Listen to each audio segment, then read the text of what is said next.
വിജീഷ്, കണ്ണൂരിനെ സംബന്ധിച്ചിടത്തോളം ഇടതിന് ഒരു പ്രതീക്ഷയാണ് എപ്പോഴും ഉള്ളത്. ഇതിൽ ഈ രണ്ടാം ഘട്ട തെരഞ്ഞെടുപ്പിലേക്ക് അടുക്കുമ്പോൾ പ്രധാനമായും ഈ പ്രശ്നബാധിത ബൂത്തുകളുണ്ടല്ലോ, ഏതൊക്കെയാണ് ഈ പ്രശ്നബാധിത ബൂത്തുകൾ? മാത്രമല്ല മുന്നണികളുടെ പ്രതീക്ഷകൾ, വികസന വിഷയങ്ങൾ എങ്ങനെ ചർച്ചയാകും?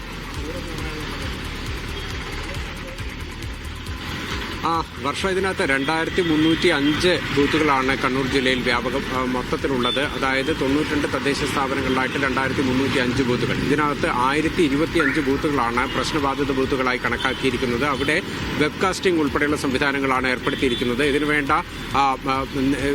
കൃത്യമായി മോണിറ്റർ ചെയ്യുന്നതിന്റെ സംവിധാനം ജില്ലാ കളക്ടറേറ്റിലും ഉൾപ്പെടുത്തിയിട്ടുണ്ട്.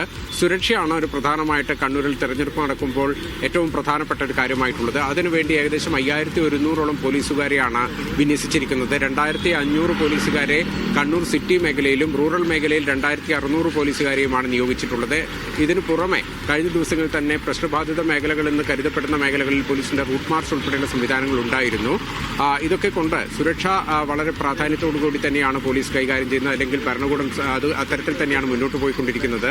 ഏതായാലും നാളെ ഇപ്പോൾ പോളിംഗിനെത്തുമ്പോൾ 5475 വോട്ടർമാരാണ് സ്ഥാനാർത്ഥികളാണ് ജനവിധി തേടുന്നത്. ഇതിനകത്ത് കണ്ണൂർ ജില്ലയിൽ വോട്ട് രേഖപ്പെടുത്തുന്നവരിൽ ഏറ്റവും പ്രമുഖനായിട്ടുള്ളത് മുഖ്യമന്ത്രി പിണറായി വിജയനാണ്. പിണറായിയിൽ അദ്ദേഹത്തിന്റെ വീടിനോട് ചേർന്നുള്ള സ്കൂളിലാണ് രാവിലെ 8 മണിയോടുകൂടി അദ്ദേഹം വോട്ട് ചെയ്യാൻ എത്തുമെന്നുള്ളതാണ് അറിയാൻ കഴിഞ്ഞിരിക്കുന്നത്. പിണറായി ഗ്രാമപഞ്ചായത്ത് ആയതുകൊണ്ട് തന്നെ 3 വോട്ടുകൾ പിണറായിക്ക് ചെയ്യേണ്ടി വരും.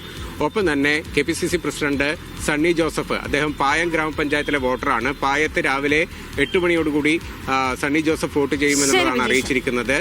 LDFന്റെ മുൻ കൺവീനറായിട്ടുള്ള EP ജയരാജൻ പാപ്പിനിശ്ശേരി ഗ്രാമപഞ്ചായത്തിലെ വോട്ടറാണ്. അദ്ദേഹം രാവിലെ 9 മണിയോടുകൂടി പാപ്പിനിശ്ശേരിയിലുള്ള അരോളി ഗവൺമെന്റ് ഹയർ സെക്കൻഡറി സ്കൂളിൽ വോട്ട് ചെയ്യും.